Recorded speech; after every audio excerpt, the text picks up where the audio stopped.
Ladies and gentlemen, good evening. It's my pleasure to welcome today and introduce our panelists on behalf of the Hellenic Bankers Association in London. It's a joint event with the London School of Economics and the Hellenic Observatory of the LSE, and it's also my personal honor because I have been also I've been at the LSE and a graduate as well. Our distinguished panelists today are Professor Charles Goodhart. He's a Professor Emeritus of Banking and Finance at the LSE. Professor Goodhart is the Director of the Financial Regulation Research Program. He's been an economist and a member of the Bank of England Monetary Policy Committee from June 1997 to 2000. And also he's been a professor of the London School of Economics. Professor Goodhart has made an important contribution in the debate and research on the European Union issues, which we're living through today and affect everybody's daily life. His specialty has been monetary policy, and he's been involved with financial stability, being an advisor to the government of Bank of England for the years 2002 to 2004. Our other distinguished guest today is Professor Michael Haliassos. He holds a chair for Macroeconomics and Finance at the Goethe University in Frankfurt. He's currently director of the Center of Financial Studies.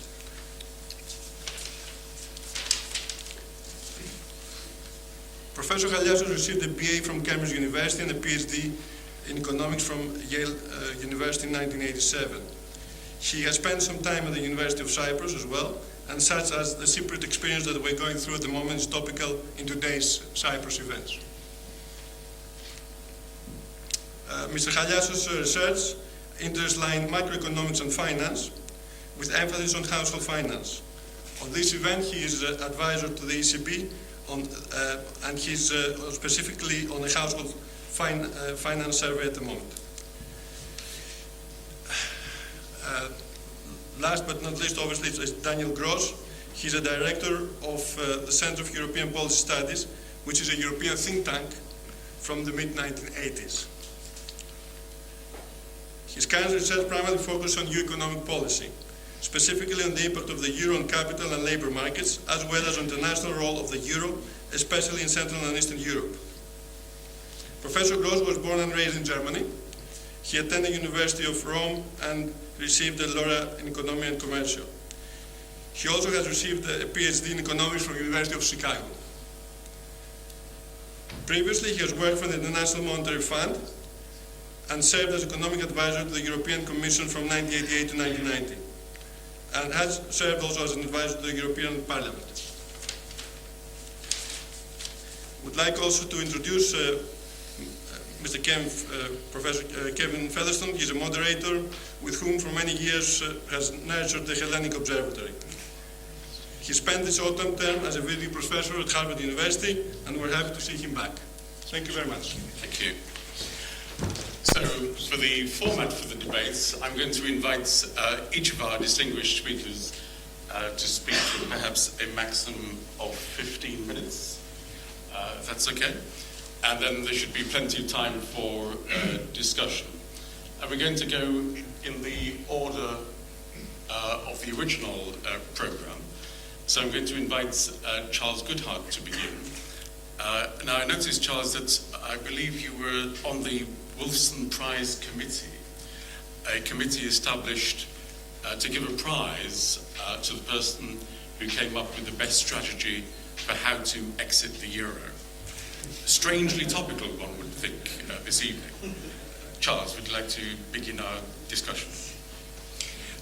Yes, I would just like to mention that the person who led the Wolfson Committee was a lovely economist called Derek Scott, who very sadly, in the course of providing that prize, died of pancreatic cancer, which was a great loss to us all. Now, as I think all of you know, the problem about the possible support for Cyprus has reached a very interesting, possibly delicate stage. And there are very close relationships, very obviously, between Cyprus and Greece, and what may happen to Greece may well be affected in certain ways, and I think are difficult to predict, by what is happening to Cyprus. So, with your permission, rather than starting by talking about Greece, I prefer to start by talking about Cyprus. Cyprus first asked for financial support as long ago as June last year. Its two main banks, Popular and Bank of Cyprus, naturally held a sizable volume of Greek bonds, and when the private sector involvement, or PSI, occurred, the value of these bonds fell very sharply, and with other problems in Cyprus and Greece, the banks were running into difficulties. There was a general agreement to put off the negotiations until after there was a change of government in Cyprus, because the previous president was not only communist but was putting on certain preconditions which the Troika were unprepared to accept. Now, as you know, once the new president came into office, the negotiations moved forward quite swiftly, and primarily for local political German reasons, some of the northern states were not prepared to provide funding for Cyprus unless there was a significant contribution, primarily from the depositors of the Cypriot banks, which were characterized in the northern press, and I have no personal ability to assess the validity of the characterization, as representing money laundered, Russian monies from oligarchs and others with more or less ethical background. So, the Troika was prepared to put up something of the order of 10 billion, but required another 6 billion effectively from the depositors in the banks. My understanding, and here I'm an outsider and I have no reason I have no grounds for this view, but I've heard it said, that the Cypriot negotiators felt that their business model and the future of the banking industry in Cyprus and their connections with Russia, which have been quite considerable, would have prevented an expropriation or levy or tax, whatever you want to call it, of greater than 10% on the deposits of the uninsured depositors. If you then did the arithmetic and worked out what the effect of the 10% haircut of uninsured depositors, to meet the 6 billion that the Troika required from the overall deposits of the Cypriot banks, required there to be an additional levy of 6.5% on the insured depositors. Now, my understanding is that the Troika insisted on the levy from the Cypriot banks, but allowed the Cypriots themselves to decide on how the levy should be distributed among the various bank creditors, with the unsecured senior bondholders being so small in number and in amount that they really weren't worth counting.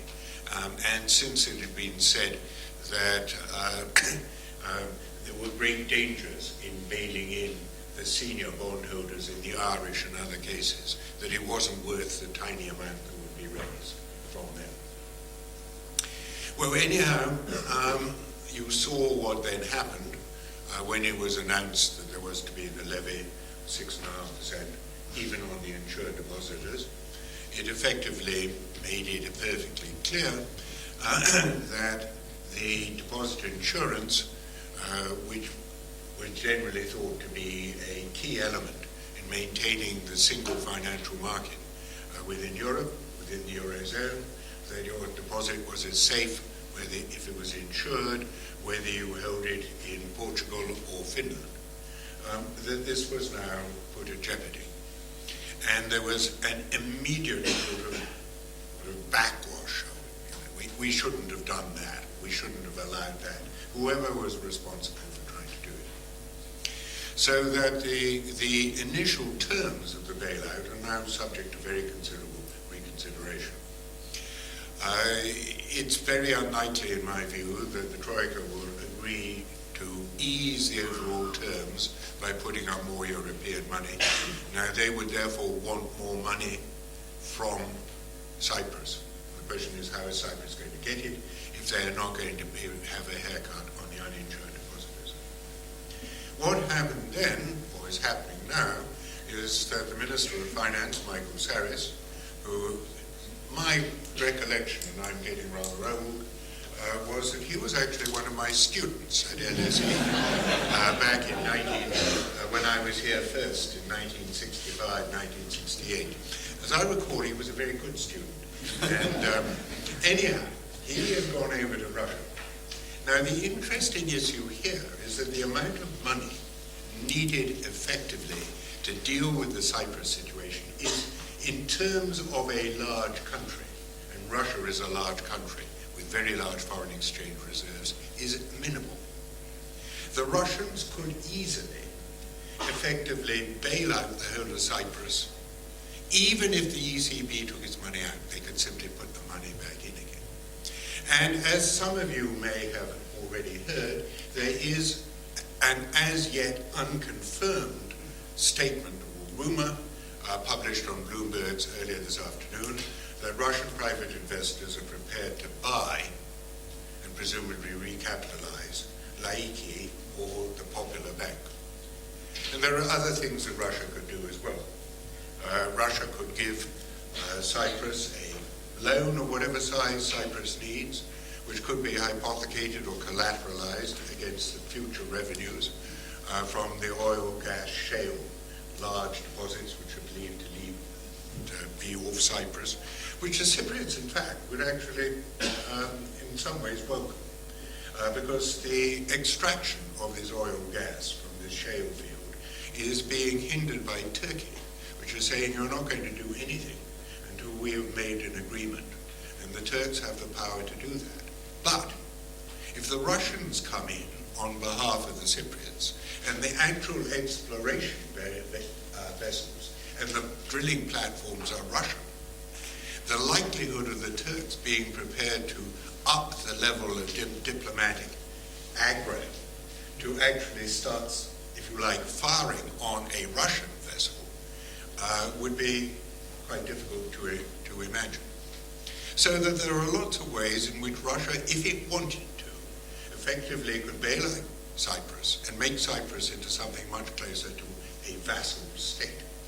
The question is then, what would the EU and the Troika do about that? What would be the position if Russia effectively bailed out Cyprus and became Cyprus's protector? Would the ECB, for example, regard a Russian purchase of the Cypriot banks as providing them with a fit set of bankers? Would the EU and the Americans like it if the Cypriot banking system became totally Russian-dominated? Or if, in effect, the oil, gas exploration and extraction effectively became from Gazprom? So that the developments that may occur are a fascinating interaction between Russia, the Troika, and if you like, the Eurozone, the ECB, with America having an interest if Russia gets involved, and Cyprus itself. And what comes out of this? Very, very difficult to see. But the diplomatic dance that may occur between Russia and Europe, and note that the Russians were fairly furious at being excluded from the discussions between the Troika and Cyprus, which they played no part. So Putin would, I think, find it extremely attractive, effectively, to put one up over the EU and the Troika, effectively by saying, look, we'll put up the money, but we want Cyprus to remain within the Eurozone. So that Russia, in effect, would have a subsidiary state within the Eurozone. What does the Eurozone then do about that? Interesting question. Let me turn, however, finally to Greece. Though I think that the Greek developments may be affected by what happens to Cyprus. I want to give you sort of an analogy, which I think is a valid one in the Greek case. A frog can always jump out of water. Now, if you wanted to boil a frog in order to obtain frog's legs, how do you actually go about it? Well, what you don't do is you don't drop a frog into boiling water, because it would immediately get and jump right out. So what you do if you want to boil a frog is you put a frog into actually rather lukewarm, tepid water. And it's always going to be a cost in effort and energy to jump out. So what you do is you turn up the heat very, very slowly. And at any point in time, the frog thinks to itself, well, it's just a tiny bit worse than it was before. But it's still just as horrible to jump out. And eventually the heat gets turned up and up and up, and eventually you get boiled frog. Well, what has happened is you've got boiled grease. Because what effectively occurred is that each time there was a bailout procedure, the terms got and the conditionality got made a little bit tougher and a little bit tougher. And at each time, the relative cost of jumping out of the euro appeared to be a great deal worse than taking just a little bit more of the same stuff.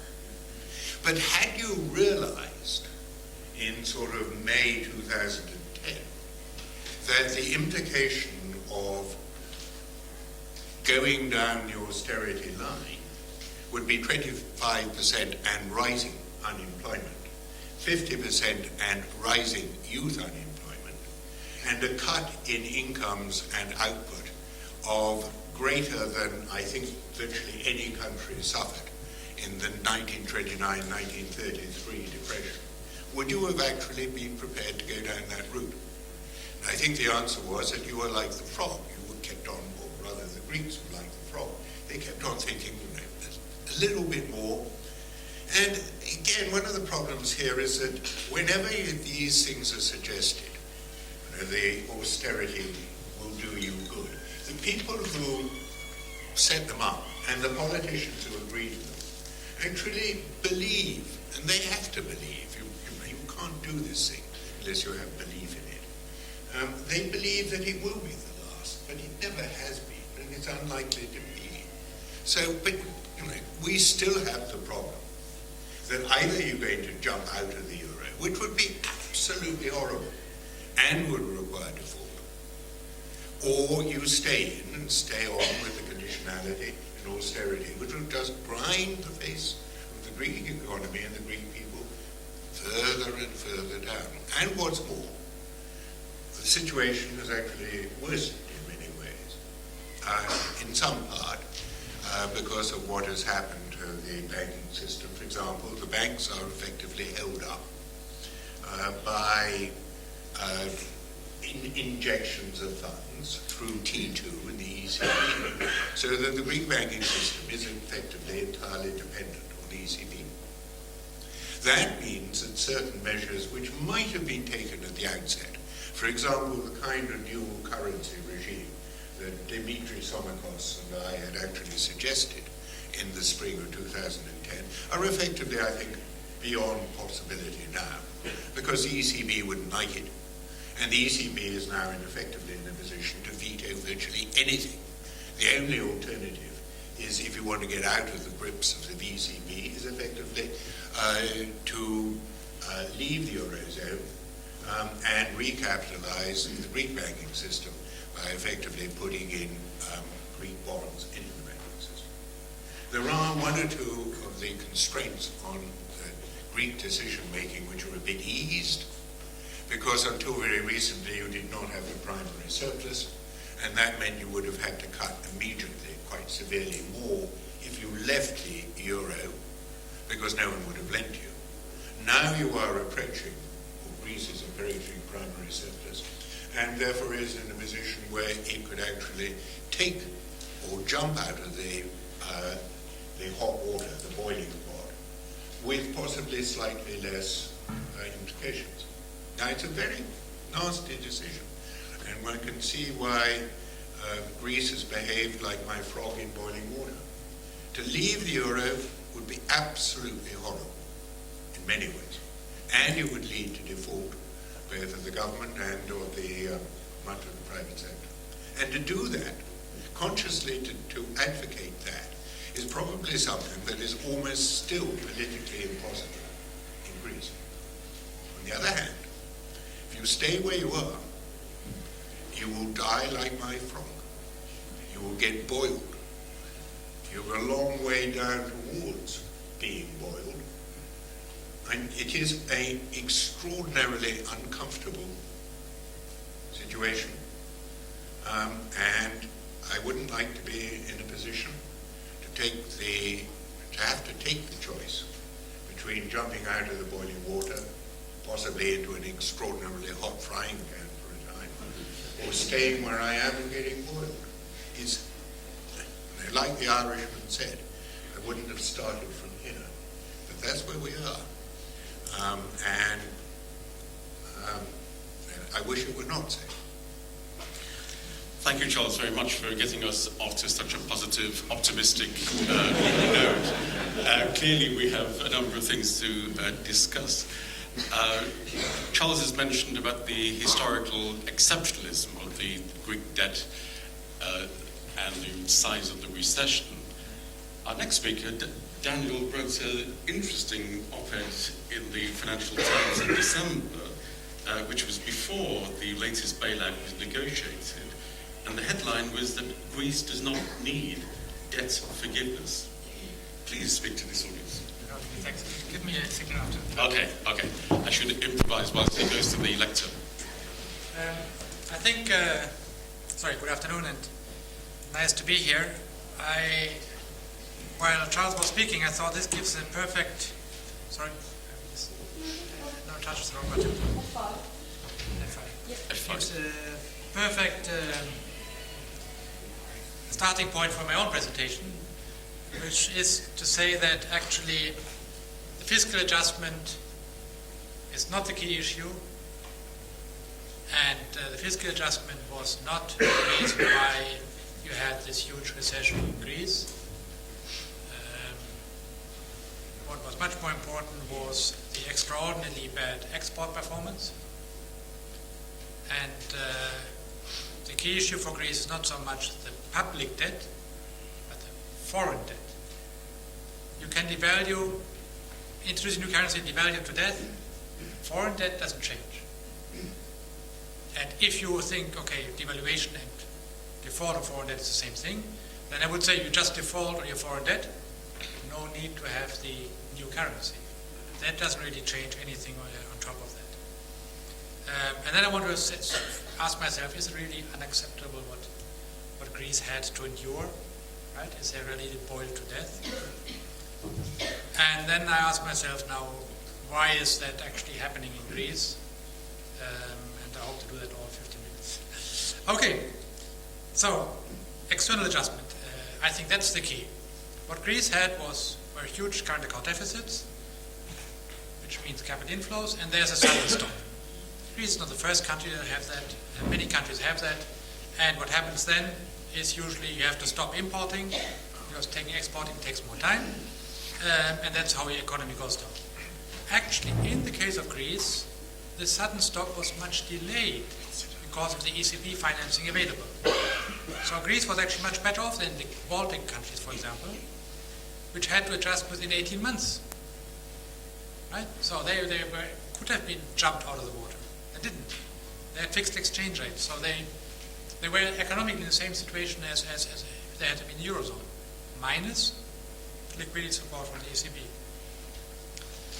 Now, it took a long time, but actually it is now close to being achieved. The current account is turning. And the legacy, of course, of this slow adjustment is that you have a large amount of foreign debt. and that was not much diminished by the PSI. Let me just first of all say, by the way, just on Cyprus, it's a similar problem. Cyprus, my view is again, not so much the public debt and the banks.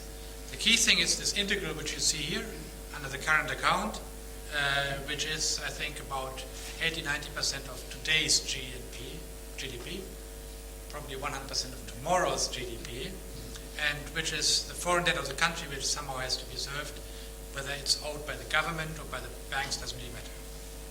Let me come to Greece.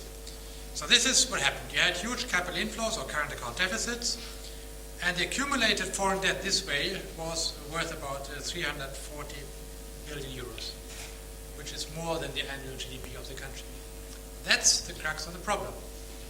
And you see that the current account adjusted here in this compressed series rather quickly, but if you start the crisis in 2009, you see that we are now in 2012, there's still a large deficit, and even for 2014, it is not predicted to have fully turned.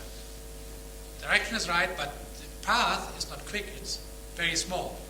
If I had put you Latvia, Estonia, Lithuania, you would see that they are even further down the red, and within 2 years, they go into surplus. So, okay, that's the slow increase of the temperature that you have, which of course makes the integral under the curve larger, more foreign debt. And that, of course, leads a legacy. And that's why you continue to have problems in market access. Because if you look at the sovereign spreads by country today, then you see that's very closely related to the amount of foreign debt. Now, Paul Gros sits in the audience, who has done a lot of econometric tests on the short-term variations of these spreads, and they have been enormous. Have been going up and down. And the macroeconomic variables don't move that quickly. So in the short term, there's been a lot of volatility in the markets and perhaps some irrationality as well. But I would submit to you that on average, and once you have markets which have calmed a little bit down, then you still see a link between the accumulated current account of the foreign debt of the country and the remaining spreads. And I think that is the difficulty of the country. It has somehow to service its foreign debt. The public debt, if it's domestic, it doesn't really matter. It's from one pocket to another, and really doesn't affect the net consumption possibilities of the country as such. Now, I said earlier that the adjustment has been so costly in Greece. First of all, let me make one point, which is, for people who have looked at the details now. There was an extraordinarily rapid derapage of the Greek public finances during the election year 2009. There was a peak there. So if you measure the adjustment from the peak 2009 to 2010, 11, 12, it's very high. If you take the year just before and measure the adjustment, then the adjustment's actually not that big. So you basically had 1 year excessive expenditure, which was taken back partially next year, and everybody says, this huge fiscal adjustment. I think you have to be very careful where you set the baseline, and if you take the pre-election madness out, then the adjustment has not been that quick. But the key thing, I think, is that in the case of Greece, you didn't have any offset from exports. The other peripheral countries also had to undertake fiscal adjustments, but the negative demand effect of that was partially offset by an increase in exports. In Greece, exports actually fell. That for me is difficult to understand. Prices went down, costs went down, the demand for tourism and so on gradually fall. Why did Greek exports fall? Anybody has a good reason why I'm a taker. Okay, so if you look at the GDP sacrifice you have to have for a current account. Here I've put you the Baltics, which are in the lower left, right-hand corner, and then the other peripherals further up to the left. And you see that's a pretty strong relationship between the size of the external current account adjustment and the drop in GDP, which is natural. As I said earlier, for 1 or 2 years, difficult to have an increase in exports, a large one. So in the first instance, demand will go down, GDP goes down. But you see that Greece is really an outlier. Now, why is it an outlier? I have done some very simple calculations. I've asked myself, where would Greece domestic demand and GDP, where would Greece GDP be if it had the same increase in exports as some other peripheral countries? Not huge, but a few percentage points of GDP plus, instead of a few percentage points of GDP minus, which was the case of Greece. And if you take the usual multiplier from the IMF, then you see that blue arrow, that brings you basically back to the line.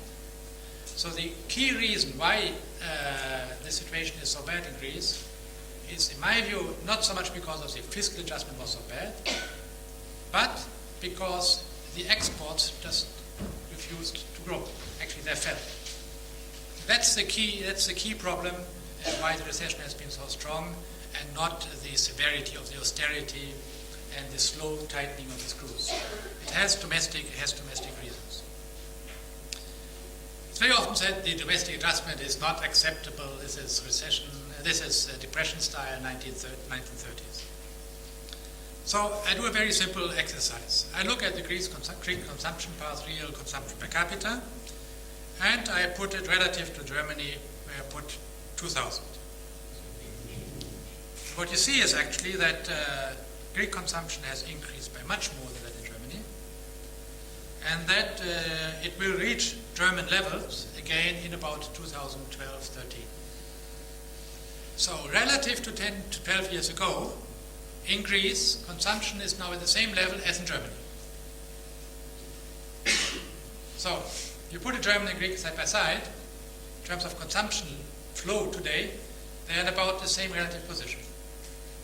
But one is considered unacceptable, politically, socially, whatever, and the other one is just normal, actually feels pretty good. Why? Because the derivative is different. The Germans feel good because now finally consumption is going up a little bit after 10 years of stagnation. And the Greeks feel extremely bad because consumption is falling after a bonanza which lasted for about 10 years. So, and if you take actually the integral under the path, you see that the Greek is still much better off. He has had 10 years of party, and the Germans had 10 years of cleaning up other people or paying for other people's party, and now might be their turn. So that's why I think we have to be extremely careful in saying this is politically unacceptable, Greeks are being boiled to death, and this is recession, depression style.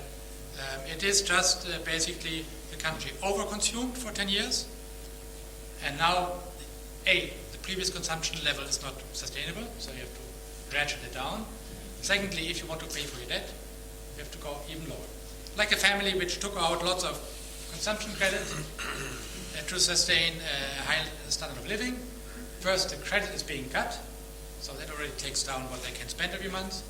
And then people come and say, would you also like to pay interest? Okay, and the question might be yes or no, that's something else.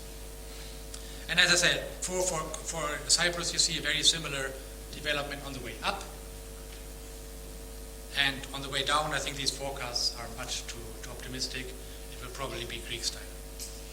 And again, it will be said, this is the fault of the Troika, this is the fault of the Germans, of the austerity. It's just basically because if you look at the current account numbers which I showed earlier, because the country was living above its mean, and that you cannot do forever, there's a budget constraint in life, as you students of economics know. Okay, and then the final question for Greece. Lots of reforms being promised, very little implemented. Not just talk about the fiscal adjustment, but just the underlying reforms in tax collection and other things. And here, there's my second, I don't know whether it's a mystery, but observation, which is that in Greece, the level of the quality of the governments today is really bad. But, and that again is for me strange to understand, it has really fallen over the last 10 years, 12 years. Why this deterioration? I mean, if you take 2000, the blue line and the green line, which were Greece and Estonia, we're at about the same level. Estonia, which is about actually poorer than Greece, has had a slight improvement. And in Greece, it has basically trended downwards. And that, I think, is the second problem of the country. This is, in my view, the reason why the reforms don't work, why the economy doesn't respond to relative prices quickly, and why it's very difficult, I would say impossible, to reform anything in Greece from Brussels. People from Brussels can just go to the Greek parliament and say, please pass this law and this law and this law. They cannot go down in the administration. You can do a fiscal adjustment with 10 people, finance minister and some others, but you cannot reform a public administration unless you have the support of 10,000, perhaps 100,000 people, bureaucrats at all levels. That is the problem, the key problem which I see for Greece. That is a problem, not austerity. Austerity just means that you live in your budget constraint. How well you live depends on how well you organize yourself at home. By the way, if you look at one country which is very close to Greece, Bulgaria, you see that that's a country which is even poorer. You see there was a large difference in economic governance between the countries. That has now converged. But you see you can be poor and corrupt and still fiscally stable. So that's a little bit the future I see, unfortunately, for the country, for Greece. It might be fiscally stable, but given the level of corruption and other governance indicators, it might not grow much and might just stay permanently at a much lower level of both production and, of course, then also consumption. So my point of view is the boiling frog is wrong as an analogy. You had a sudden stop in capital flows, mitigated by the ECB, which unavoidably had to lead to a recession, because part of the GDP beforehand was just not sustainable. The depth of the recession was due of the inability of the country to export, for which there's really no reason, because the lack of capital was not the reason. The tourism, the hotels exist, everything exists, just people don't come. You don't need capital to have more guests in your hotel. The fall in consumption, saying that it's totally unacceptable politically and socially, in my view, is a bit difficult to sustain when you look at other countries in Europe which had a much lower consumption path. And finally, the key challenge is really domestic. It is reform of the system of the country. And that can be done only by the Greeks themselves, not from Brussels. Thank you very much.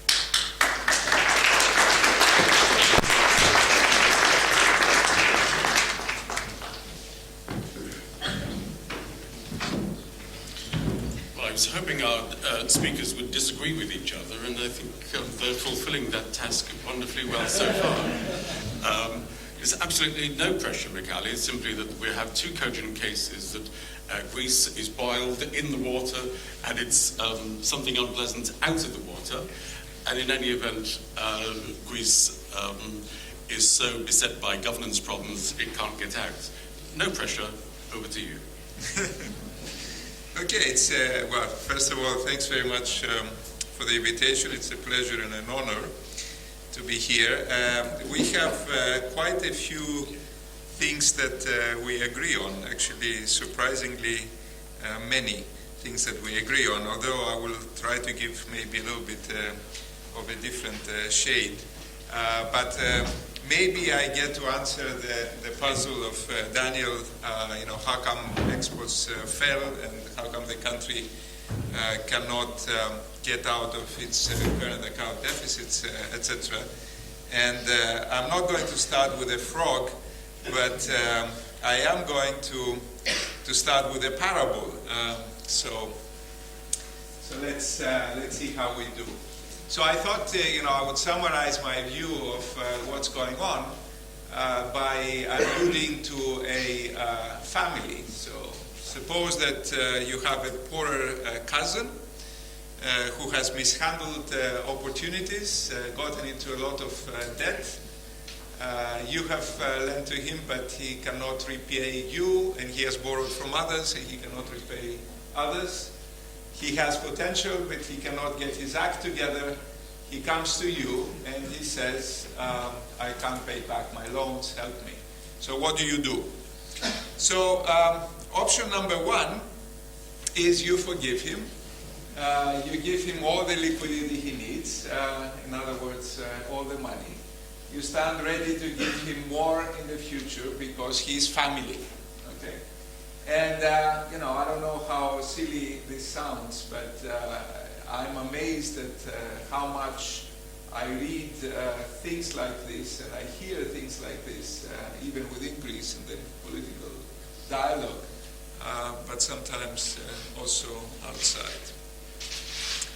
Option number two is much longer. So what you do is you look in his pockets for money, okay? He has just come to you to say he cannot repay you. You make him go through the attic and sell the family's silver. You give him some money to meet his current obligations, but make him come back every week for more, to beg for more. Every time he comes, he has to bring more funds to the table. You make sure others who lent to him in the past also contribute. Okay, so you're not the only one who does something. You force him to consolidate so as to cut current costs, even if the consolidations are not optimal for the longer run. You convince him he has to work for peanuts if he is to ever find a job. You push him to deliver on every visit, so he doesn't actually have time to look for a good job. All he does is think how to get the next fix, the next installment. But he does not have time to look for a job. And then option number three is very short. You help him and force him, if needed, to get organized and to get a good, high-paying job so that he is able to start paying you back. Okay. And of course, in the context of that, you help him shape up, cut back on unnecessary expenses, etc. But the main focus and the main objective is to get him to find a high-paying job so that he can pay you not only today, but also in the future. So that's my parable. Now, how do I translate this? I think the EU and the Eurozone and my good colleagues and friends, the Germans, where I work, I'm a Greek in Germany. I'm an economics professor. This is almost an impossible combination. Okay. They need to stop asking, who pays, because this is an obsession. It's not an unjustified obsession, but it is an obsession. Who pays for the Greeks? Who pays for these debts, etc. And to start asking, who earns? Who earns so that he can repay us in the future? Squeezing payments out of Greece has gone too far economically and politically without the necessary or the desirable effects, and boosting productive and export potential has been largely ignored. And this is where I fully agree with Daniel that the key problem is really creating a productive sector that can export. Okay. Now, let me tell you a little bit about taxing, etc. Now, Daniel showed us consumption, and he was very happy to show us that Germans consume as much as Greeks. So here I'm showing you net wealth, and I'm very happy to show you that Greeks are much richer than Germans. Okay, so what am I doing here? Too many numbers, but I just highlighted two things. These are data for older households, 50 plus. I can assure you I'm embargoed. I cannot talk about data on the overall population. It's coming out from the ECB maybe at the end of March, maybe by mid-April. I cannot say anything except that these figures are not misleading for what you're going to see for the entire population as well, which is that if you look at the 25th percent, the person who is the household that is at the 25th percentile of the net wealth distribution, the median, and then the 75th percentile of the net wealth distribution. And you look, and these are comparable figures, thousands of euros, purchasing power parity, adjusted, etc. You see that median net wealth, household net wealth in Greece in 2007, before the crisis, was very comparable to that in Germany. And at the lower part of the distribution, the 25th percentile, the Greek household had about 3 times the net wealth that the German household had. And even at the, among richer households, 75th percentile of the distribution, the difference is not that big. And if you think, I'm highlighting Greece because we're talking about Greece, but if you think that, Greeks are the only ones who behave like that, look at Spain, look at Italy. So, pigs are doing pretty well, right, in terms of net wealth. Now, what is the problem? Why is that? It is because of real estate. It is because Mediterraneans tend to have accumulated quite a bit of real estate. And, the straight comparison requires a lot of thinking, what to make of it, etc. I don't want to talk about the comparison between Greece and Germany, but I want to in terms of the level of net wealth, but I want to show you how much of this net wealth that Greek households have is in home equity, that is equity in the primary residence, and how much is in real estate equity in total. So you look at the 25th percentile, 65,000 euro, of which 59.4 thousand are in real estate. So you have a very small cushion of liquidity to squeeze out of these people if you tax them, if you throw them into a recession, if you lower their wages, etc. Compare and contrast the German in the 25th percentile of the distribution, 21,000, no house, no real estate, 21,000 euro in liquid assets, in assets that are much more liquid than real estate. And then you go to the median of the distribution, and you find about 8,000 euro in liquid assets in Greece, and of course much bigger amounts in Germany. So this is the issue of, this is before the crisis. So how much can you squeeze out of these people through recession and through taxes? Then a lot of discussion on competitiveness. If you read, and also very prominent scholars, including German scholars, arguing about unit labor costs. You have to starve, you have to lower wages because otherwise you're not competitive. So here are changes in the ECB Harmonized Competitiveness Index since 1999, Q1.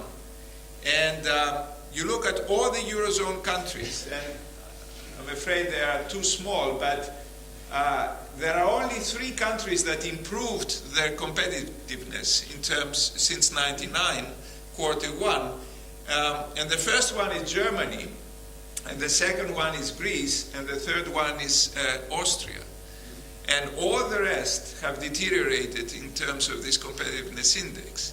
How much nominal wages have to go down further in order for Greek products to become competitive? It is not a problem of cost anymore. It is a problem of quantity. It is a problem that we don't produce anything. So, cheaper thin air is still thin air. You cannot generate a current account surplus. You cannot generate an increase in exports if you're not producing anything, or you're not producing much. And some sophisticated colleagues say, your unit labor costs improved because you're in a recession, and in a recession you get rid of the least productive industries and you concentrate on the most productive ones. But that's not what happened. Productivity dropped since 2008 in Greece, and has been dropping consistently because there is labor hoarding, and it is not that we got rid of the least productive industries and now the other ones could blossom, so to speak. That's not what's happening. So how do you move forward? Stop internal devaluation. It is mindless. Don't get out of the euro, and I think we agree with all three. Increase in productivity. Greece is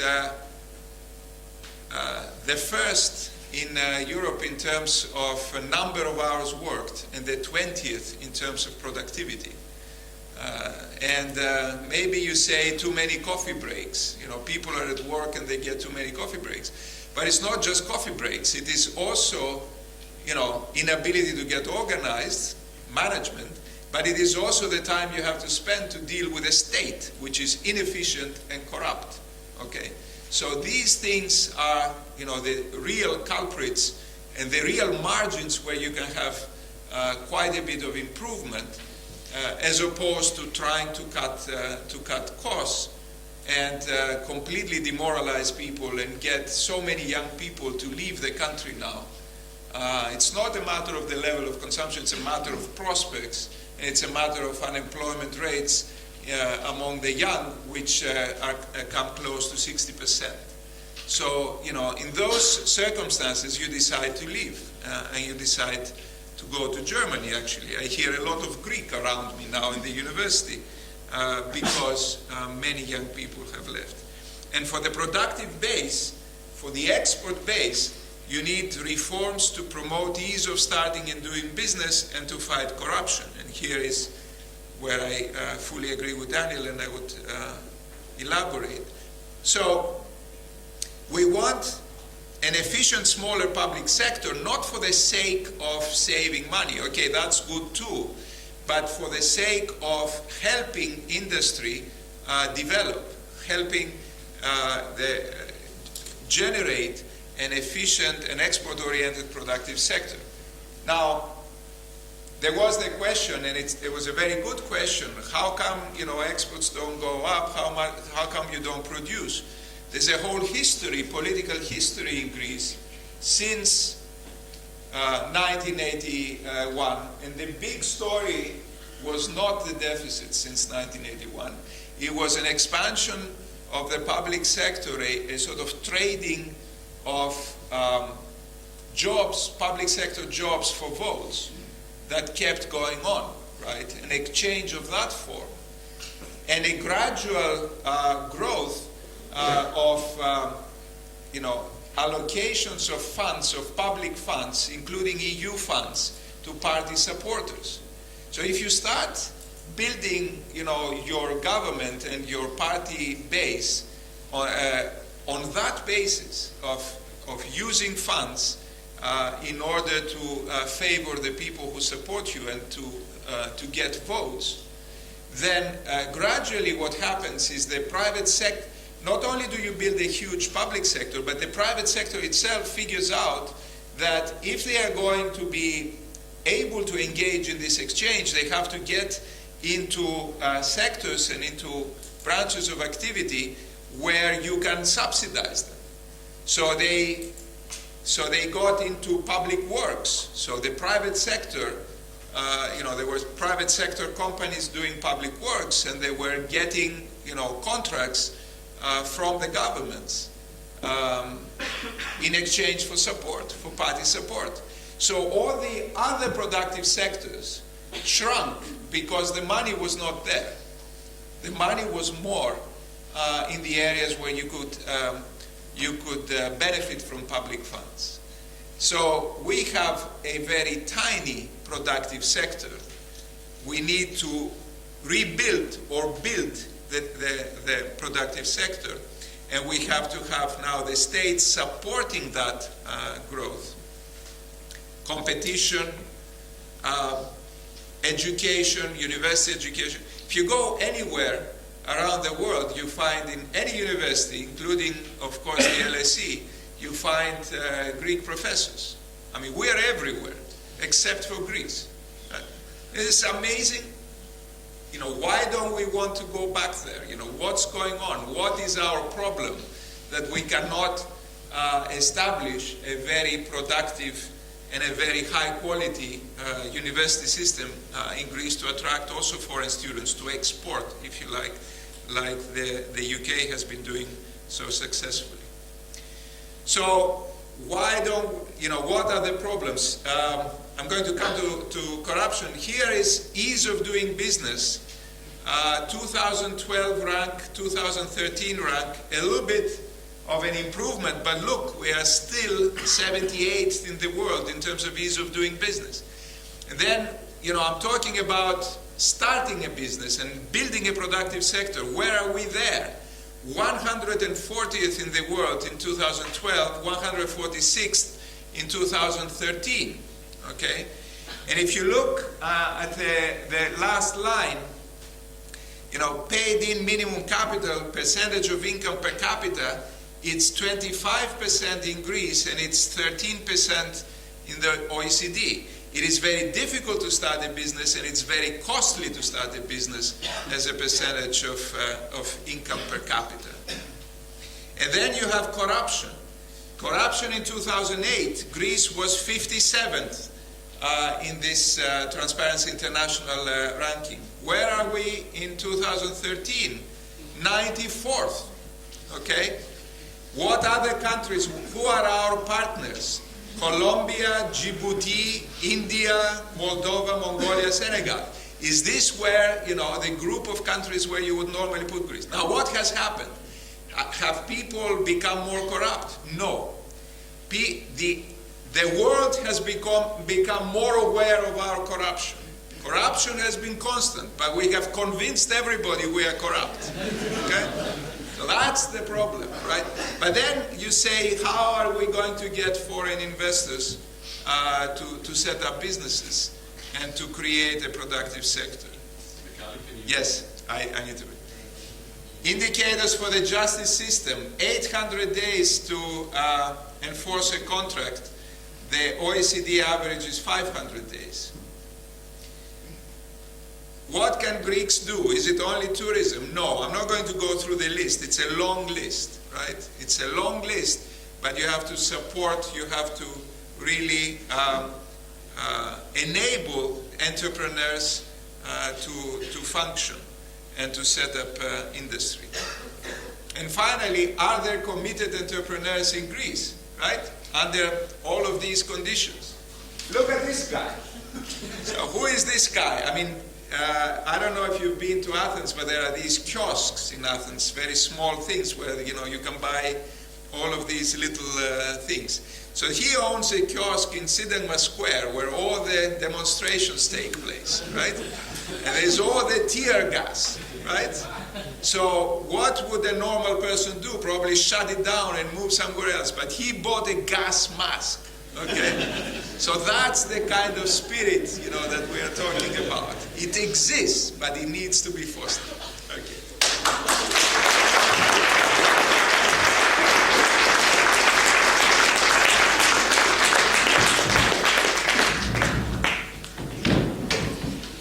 Okay, I'm conscious that we're going to run out of time, so I was going to suggest that we go straight to questions and answers from the audience.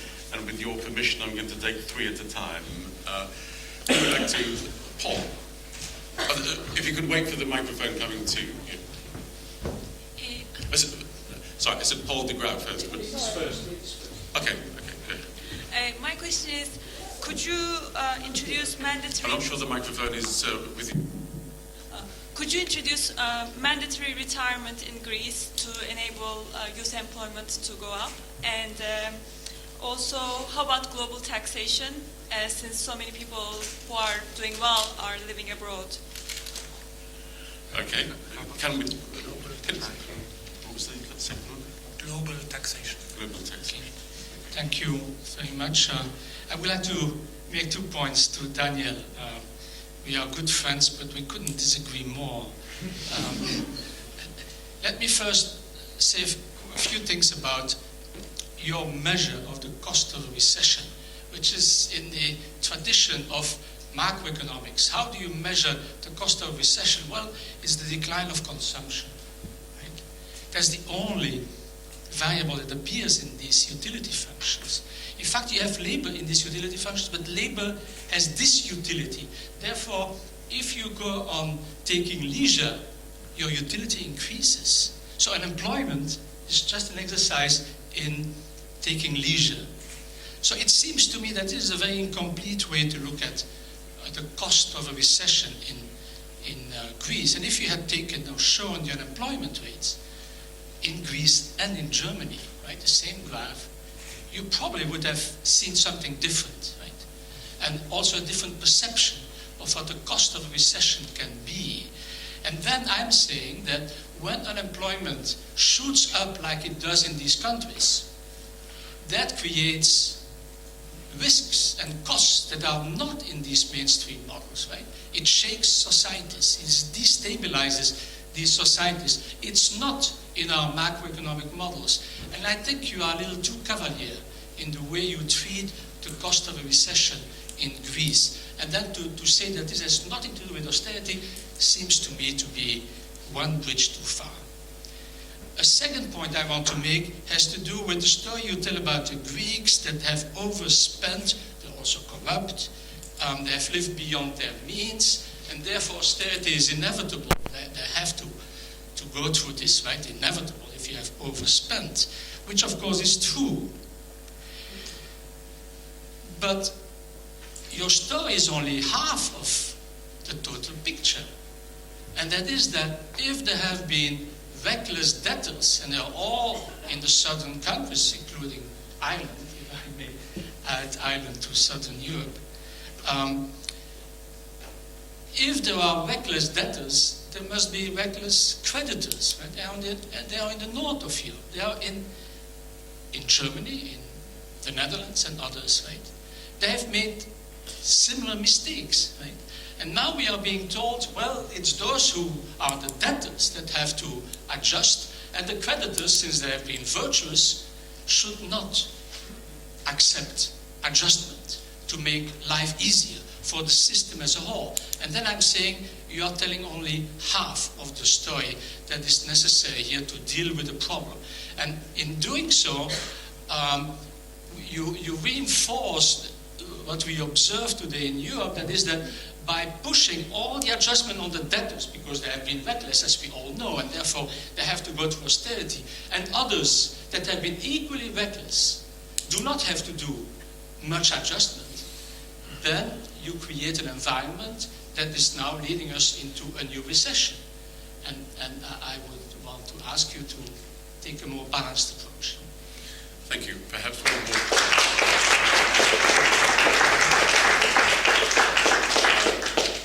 One more question. Could we take the gentleman at the back with his hand here, please? Could you just say who you are? I must thank all of the three speakers for fascinating, penetrating insights on aspects of the Greek problem.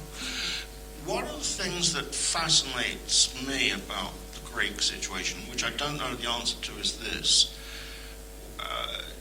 One of the dreadful things that was exposed was the degree of creative accounting that was going on in the government sector. I mean, public sector financing, fixing of an extraordinary nature. Now, we now know from IMF research that a lot of this has gone on in other countries like France and Germany, Belgium, and Britain. But really, it reached levels there in Greece, which is quite extraordinary. So what's happened? Okay, good, thanks. Daniel, do you want to...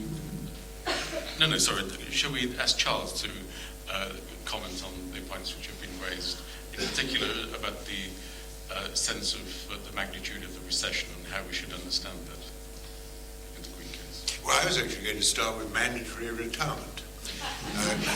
Since I'm aged 76 and still working, I'm against it. But I'm against it also for economic reasons. If you're going to have mandatory retirement, you've got a lot more people who are having to take out pensions to remain alive, and they're not producing anything, and they're not paying any taxes.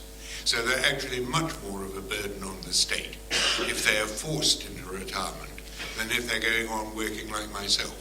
And one of the few bright spots in the UK have been that increasingly over the last few years, a lot of people aged over 60 have been continuing to remain in the workforce. In terms of sort of overall macroeconomics, I'm very much with Paul. I'd make a couple of points on this one. The first one is that diagram that Daniel showed about Germany and Greece, the problem actually is that the German consumption has been so low. We want Germany to party. We want Germany to increase their consumption. And as Paul says, one of the problems in all of this is that the burden of adjustment to misalignments has always been on the debtor countries. What we want is for the creditor countries like China and like Germany to undertake much more in the way of domestic expenditure. And what we should have seen is German consumption going up sharply in the last few years, with less austerity in Germany, more domestic consumption in Germany, which would have made the Greek problems considerably less severe. Then the next point I would make is that Daniel says that the problem with Greece is that the exports have not risen, and that's why GDP has been so low.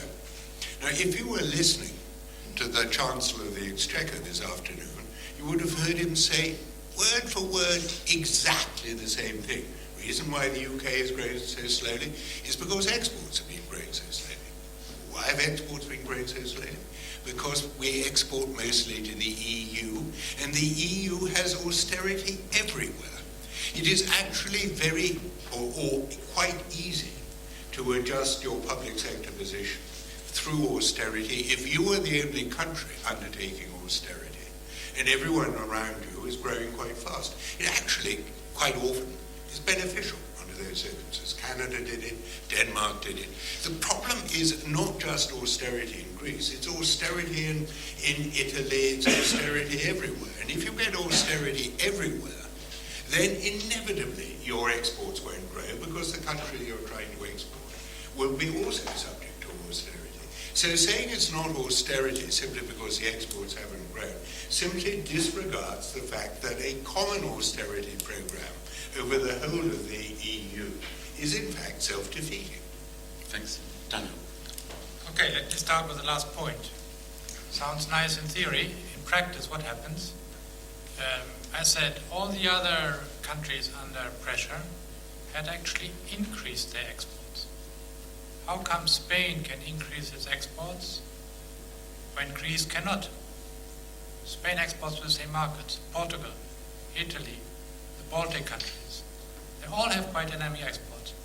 Despite what's called this austerity-ridden Europe, only Greece has not. I'm saying Greece is an outlier. It's very important to say the countries in the south as a group cannot export because Germany doesn't import enough, which I think actually is partially true. But as I repeat, Greece is an outlier in that group. The others have succeeded in gaining market shares and exporting more. So I think that's very important to keep in mind that really, as I repeat once more, Greece is an outlier. That's my point. And if I can say a few more about Gros again. How to measure the cost of recession? Okay, let's leave that to the political scientists in the room. I just observe, and as an economist, usually you have a budget constraint. And the budget constraint is usually constrained on the expenditure, not on your savings. Whether that's good or bad, or morally, I don't want to judge. And the same thing is, I did not talk about reckless debtors or reckless creditors. If you have lived from additional capital, like your cousin, and after a while, perhaps the family father doesn't give you any more additional. Whether you pay his debt, that's something else, right?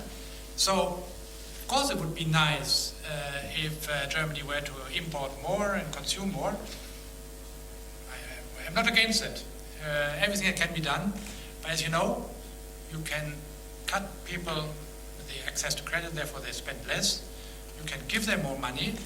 There's no guarantee that they will actually spend it. There are limits to what governments can do. And I think that's the point. And here, perhaps I want to give the introduction to him. I think the picture, the analogy you have is very good. But the point is, if you are the family father, this guy, this cousin, he lives on his own. You cannot go into his household and organize his day minute by the minute and force him to become more productive. You would like to, but he's adult. Member countries are sovereign in the EU. And therefore all you can tell him, if you don't shape up, you don't get money. But micromanagement is just not possible. Yeah, so I mean, starting with this last point, this is also made by very good colleagues, German colleagues of mine there who are well-intentioned and everything. The problem is it has gone beyond that. I mean, the idea is, you have to fix it, basically. We're not going to act as gods and force you to fix things. But it has gone a little bit beyond that because the austerity, the pressure, and the constant pressure to change things and to restructure things without even thinking, without even planning and optimizing, has been now counterproductive. It interferes with the process of establishing this productive export-oriented base, and it has gone too far in that respect. I want to say something about, however, we fully agree in terms of, the export base not being there and that being a crucial problem. Without austerity, maybe it would have been even easier. But Greece is an outlier compared to the other countries because it does not have the companies to produce, the private sector to produce it. It needs to rebuild it because of this political problem. Mandatory retirement, if I may say something. Okay. So two small things on mandatory retirement. One is I went to the Bank of Greece in October to give a seminar on Friday. On Wednesday, the new salary of the governor of the Bank of Greece had been announced. It was supposed to be 2,500 euro. Between Wednesday and Friday, about 80 top officials had retired, had left. Voluntarily, because they wanted last year's salary to count for the pension. Okay, so this is one way to have mandatory retirement. It's happening through wage cuts. The other thing is the Troika insists on cutting public sector jobs. The politicians want to minimize the cost, the political costs, so they are always thinking of the old. So they are decapitating the public sector, the civil service, by forcing the older people to get out. Perhaps time for one last round of questions. Can we take the lady just in front of you here, please?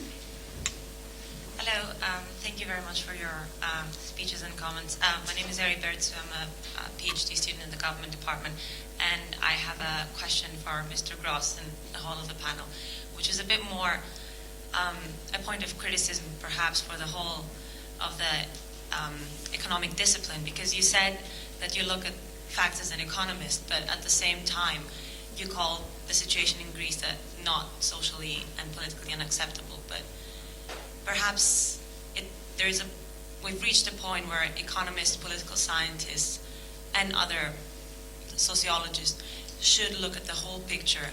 And 60% youth unemployment, or almost 60% youth unemployment, is something that is socially unacceptable. And for historical reasons, we should look at the bigger picture. And what are your thoughts on that? Okay, good, thank you. Could we take the gentleman here, please? Thank you very much. A question on behalf of the Greek society, the Hellenic Society, Student Union of LSE. It was a really interesting analysis from all the speakers, but I think that we are a step forward. It's a stage of action. We have to take action, and I don't want to be dramatic, but the history of Europe, or specifically South Europe, is formed during these days. We have historical moments in Cyprus. I want to address specifically the problem of Cyprus and to talk about the next day. And when I'm saying the next day, I mean the next day, tomorrow, that the banks are going to be closed once again. We cannot seriously believe that Troika risked the future of the European stability just for 5.8 billions.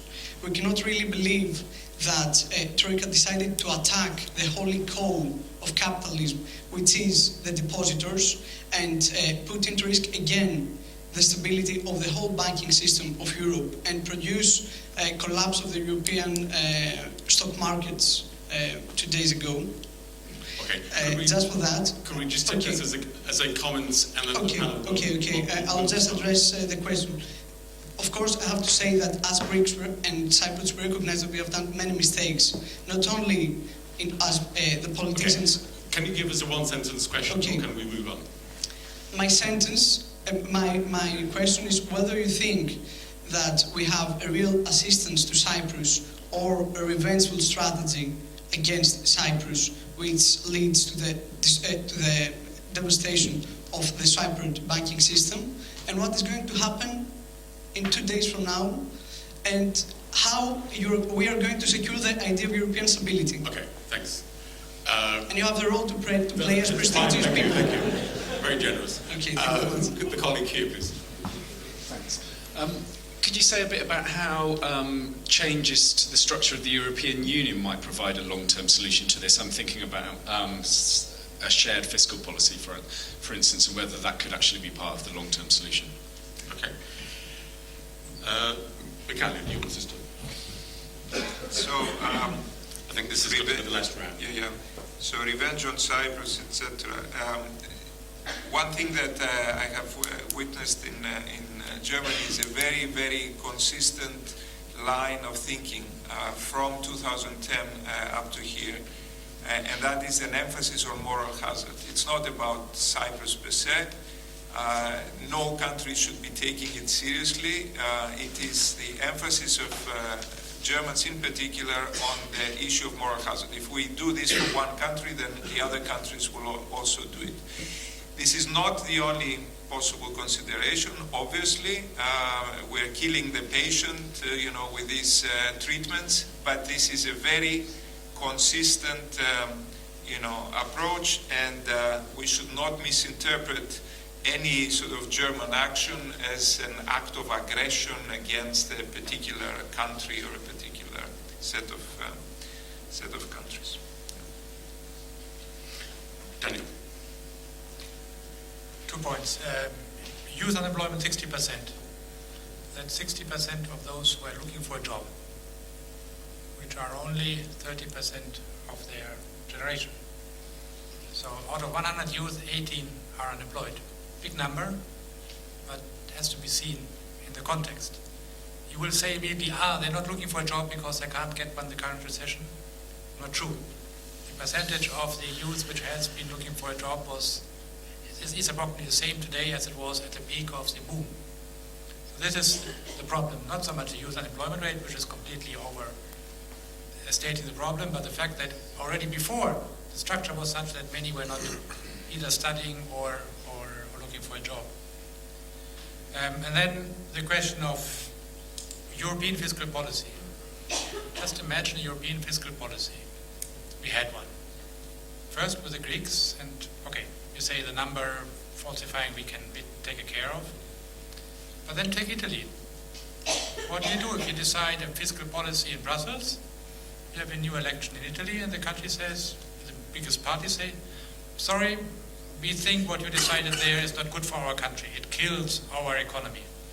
We obviously need more expenditure. And they just do it. So I think you cannot have your cake and eat it. Either we have national sovereignty and national elections matter, or we have a European fiscal policy. You can't have both. Thank you. Charles, final word. Conspiracies are extremely difficult to organize and usually blow up in the conspirator's face, whereas cock-ups are everywhere around. And I have absolutely no doubt that there has been no conspiracy either to do down Cyprus or to do down Greece. Insofar as things have gone wrong, it's because of failures in understanding and simply getting things wrong. Now, the question of is there a longer-term adjustment process, and are there things that need to be done to make a single euro currency viable? And the answer is absolutely yes. Again, there was incorrect understanding of what the necessary accompaniments of a well-functioning single currency should be, and the euro was introduced as a flawed currency. I think there is now a much greater understanding. The problem is that the moves towards the kind of conditions that would make the single currency an effective, workable unit will take a hell of a long time to introduce, if they can be introduced.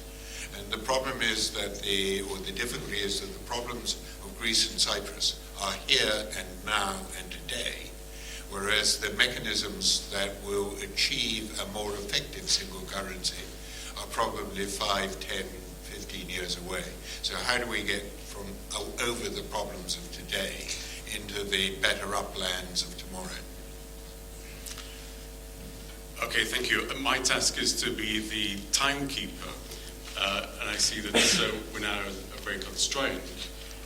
To interpret one of the comments that Daniel made, which was basically on the theme that we want the Germans to spend more, but they don't necessarily know how to party.